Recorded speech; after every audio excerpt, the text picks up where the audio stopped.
আসসালামু আলাইকুম সুপ্রিয় শিক্ষক নিবন্ধন পরীক্ষার্থী ভাই ও বোনেরা, যারা 19তম শিক্ষক নিবন্ধনের প্রিপারেশন নিচ্ছেন এবং সার্কুলারের অপেক্ষা রয়েছেন, তাদের আর কিছু আপডেট তথ্য আজ জানানো হবে।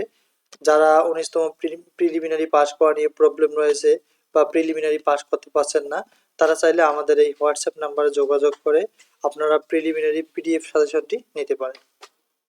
19তম রিটেন সাজেশনটির অলরেডি আমাদের তৈরি হয়ে গেছে। আপনারা রিটেন সাজেশনও আপনাদের কাছ থেকে সংগ্রহ করতে পারবেন। আর যারা 18তম ভাইবা দিচ্ছেন, যাদের 329 কোড রাষ্ট্রবিজ্ঞান যে সকল সাবজেক্টের আর কি এখনো ভাইবা হয়নি, আপনারা চাইলে সে সকল সাবজেক্টের ভাইবা সাজেশন নিয়ে খুব দ্রুত কমপ্লিট করতে পারেন। তো চলুন আমরা আপডেট যে তথ্যগুলো রয়েছে সেগুলো দেখি। এই মাসেই সার্কুলার হবে কিনা সে ধরনের কিছু আমরা তথ্য পেয়েছি। 19তম শিক্ষক নিবন্ধনের বিজ্ঞপ্তি কবে প্রকাশিত হবে সে বিষয়ে কোন তথ্য জানাতে পারছে না বেসরকারি শিক্ষক নিবন্ধন ও প্রত্যয়ন কর্তৃপক্ষ এনটিআরসি।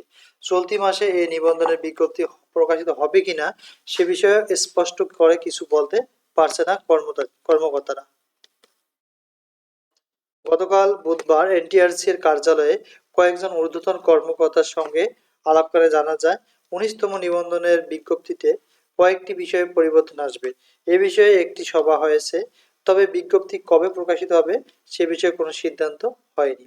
ফলে বিজ্ঞপ্তি প্রকাশের সম্ভাব্য কোনো সময়ও জানতে চাচ্ছেন না, যে সংস্থাটির কর্মকর্তারা জানাতে পারতেছেন না। জানতে চাইলে এনটিআরসির সচিব AMM Rezwanul Haque the Daily ক্যাম্পাসকে বলেন, বিজ্ঞপ্তি প্রকাশের পূর্বে আমাদের বেশ কিছু কাজ রয়েছে। নিবন্ধন নীতিমালায় কিছু বিষয়ে সংশোধন করা হবে, বিষয়টি নিয়ে আমরা কাজ করছি। বিজ্ঞপ্তি কবে প্রকাশিত হবে সেটি নিশ্চিত করে বলা যাচ্ছে না, তবে আমরা দ্রুত সময়ের মধ্যেই বিজ্ঞপ্তি প্রকাশ করব। জানা গেছে, শিক্ষক নিবন্ধন সনদ অর্জন করার পরও প্রার্থীরা বেকার থাকছেন। বিষয়টি নিয়ে বিশেষজ্ঞদের সঙ্গে আলোচনা করা হচ্ছে। এই আলোচনায় পদ ফাঁকা না থাকলেও নিবন্ধন পরীক্ষা না নেওয়ার চিন্তাভাবনাও রয়েছে। সেজন্য যে সকল বিষয়ে শূন্যপদ থাকবে সে সকল বিষয়ে নিবন্ধন পরীক্ষা নেওয়ার বিষয়ে প্রাথমিকভাবে আলোচনা করা হচ্ছে। নাম অপ্রকাশিত রাখার শর্তে এনটিআরসি এর পরীক্ষা মূল্যায়ন ও প্রত্যয়ন শাখার এক কর্মকর্তা জানান, শিক্ষক নিবন্ধন পরীক্ষা উত্তীর্ণ সবাই যেন চাকরি পায় সে বিষয়ে কাজ করছে সরকার। আমরাও বিষয়টি নিয়ে আলোচনা করছি। আশা করছি 19তম শিক্ষক নিবন্ধন থেকে আমরা আমাদের পরিকল্পনা বাস্তবায়ন করতে পারব। চলতি জানুয়ারি মাসে বিজ্ঞপ্তি প্রকাশের সম্ভাবনা রয়েছে বলেও জানান এ কর্মকর্তা। প্রসঙ্গত, বেসরকারি শিক্ষা প্রতিষ্ঠান শিক্ষক নিয়োগের যোগ্যতা অর্জন করতে হয় শিক্ষক নিবন্ধন পরীক্ষার মাধ্যমে। 2005 সালে প্রতিষ্ঠার পর এখন পর্যন্ত 18টি নিবন্ধনের বিজ্ঞপ্তি প্রকাশ করেছে এনটিআরসি।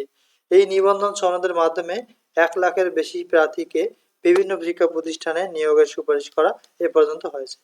তো সকলের জন্য শুভকামনা রয়েছে। আমরা আশাবাদী যে এই মাসের শেষের দিকে 19তম শিক্ষক নিবন্ধন সার্কুলার প্রকাশিত হবে ইনশাআল্লাহ।